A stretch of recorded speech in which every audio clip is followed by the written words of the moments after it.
સુરતના વરાછા વિસ્તારમાં Puna Bombay market road પર એક લક્ઝરી બસે અકસ્માતની વણઝાર સર્જી દીધી હતી। પૂરપાટ ઝડપે આવતા બસના ચાલકે સ્ટીયરિંગ પરથી કાબુ ગુમાવી દેતા એક કાર, રિક્ષા અને એક બાઇકનો ખુરદો બોલાવી દીધો હતો। સદનસીબે આ અકસ્માતની ઘટનામાં કોઈ જાનહાનિ થવા પામી ન હતી। જોકે સીસીટીવીમાં ઘટના કેદ થઈ જતા અકસ્માતની ગંભીરતા જોઈ શકાય છે। અંતે ઉલ્લેખનીય છે કે સુરત પોલીસ કમિશનરના જાહેરનામા પ્રમાણે સવારે 8 થી રાતના 10 વાગ્યા સુધી લક્ઝરી સિટીમાં પ્રવેશવા પર પ્રતિબંધ છે।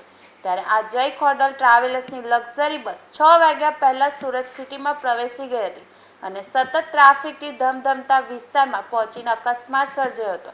અકસ્માતના પગલે વરાછા પોલીસે તપાસ હાથ ધરી છે।